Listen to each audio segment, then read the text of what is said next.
Paro, What? where did you park your DRZ? Bit there.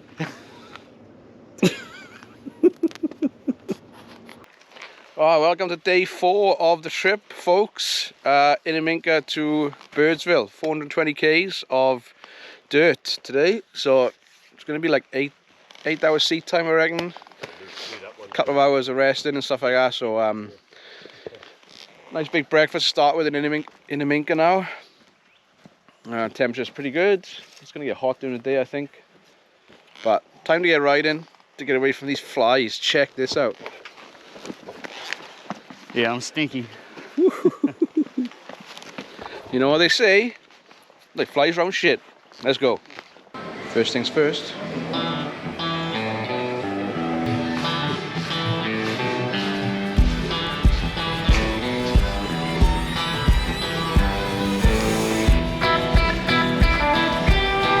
Job done.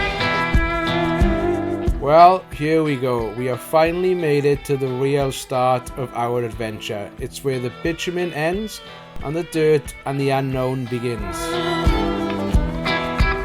We spent a long old 3 days travelling across the mighty QLD, and we are now in South Australia for a short while as we head north from Innamincka up the famous Cordillo Downs Road for 300 kilometres.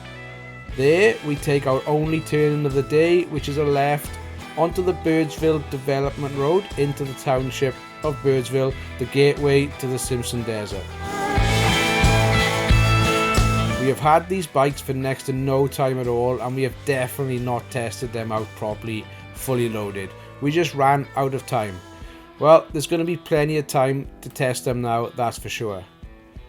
We soon get used to these big tractors wallowing about in the soft stuff and learn how to ride again after 1200 kilometers of tarmac. The banter was flowing in the headsets, and we started to make our way up the Cordillo Downs track. The track has just been graded after the floods and is in tip-top shape, with only a few surprise sandy sections catching us out while we are relaxing on the DRZ beanbags. No stacks though, unfortunately for you viewers, just some hairy moments. Cordillo Down Station is massive and is flat as a tack. It was originally the largest sheep farm in Australia and held a record for shearing 85,000 sheep in a season. But because of the wild dogs which were already inside the fence, they couldn't control them, so they converted it into a cattle station in 1942. The old sheep shearing shed, that's hard to say, the old sheep shearing shed still stands and is now heritage listed, and is the only thing to see and stop for on the massive 300 kilometre dirt section between Innamincka and the turn-in for Birdsville. Made out of stone due to the lack of wood in the area, it has been damaged by weather over the years, but it's always been repaired using traditional methods to keep the heritage theme. Well worth a look, and I think you used to be able to go in and have a look around. They'd left all the old memorabilia there, but I guess it kept going missing as it's now all gated and closed off and you can't go into the shed anymore. Back on the road and still heading north to Birdsville, the nerves are starting to kick in about crossing the Simpson. It doesn't help that everyone we talk to on this trip think we are mad and are really negative about what we are doing, crossing the Simpson unsupported. Will we make it? Will any of us make it? Is it really that hard? Well, I guess you just have to wait and see.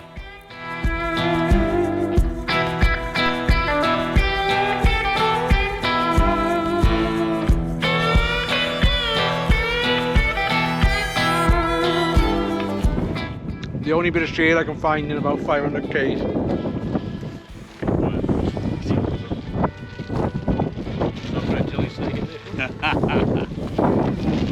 You could be dead tomorrow.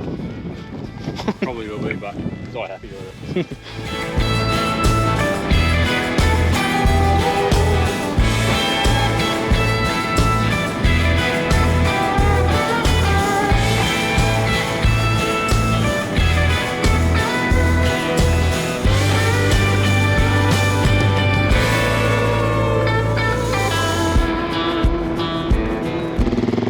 100 k's outside of Birdsville.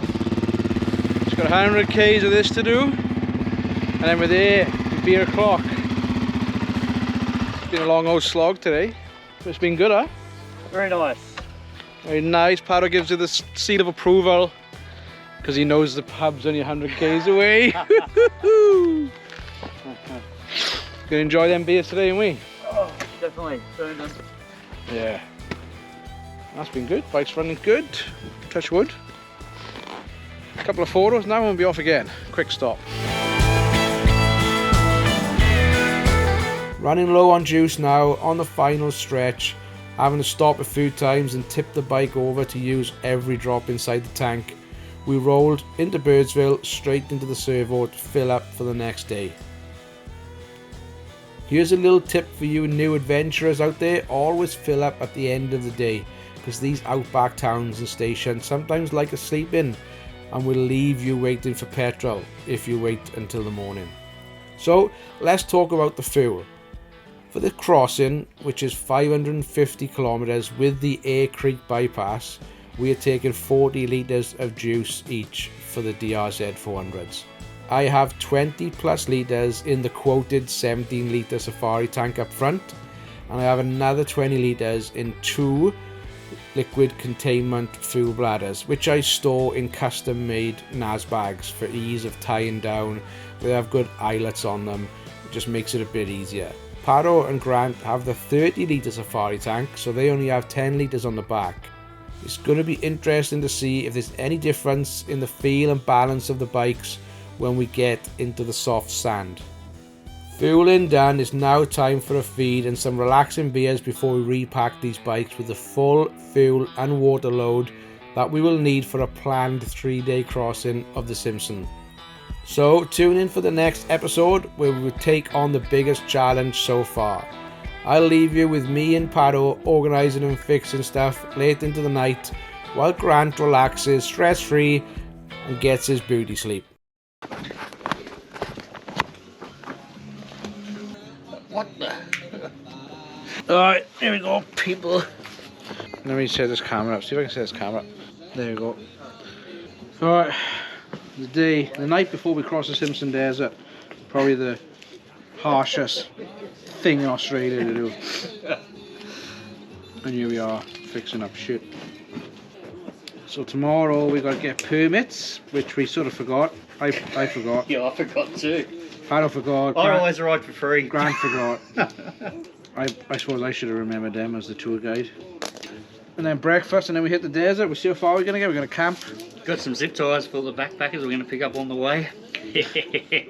No worries, Ivan. Steady on. Now when we get tired, we can stop. Yeah, we've got plenty of water and food, enough for 3 nights at a push. Hey, and pack some coasters. How many you be? And Paro can skip a meal or two. Hey, you're the one that's unfit, apparently. Oh yeah. Going by the crowd judgment today. Yeah, so we had this guy today come up to us. He was pretty negative. And we told him we crossed the Simpson, blah, blah, blah. And he's like, he asked me directly, he goes, "Are you fit?" And like, I thought it was like a rhetorical question, I suppose.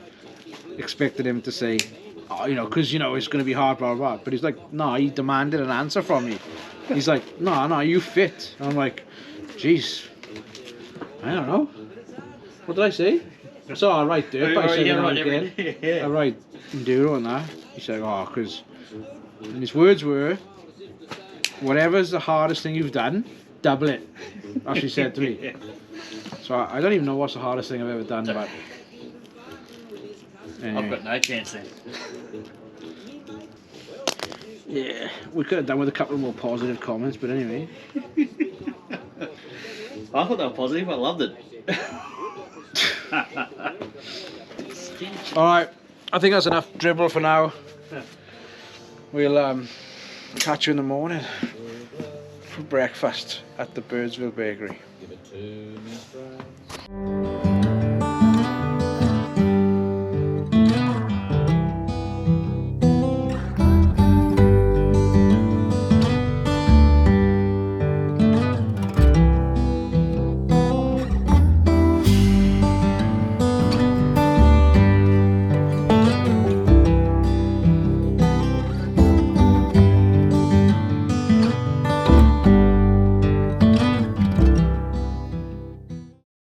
Even got air conditioning, mate.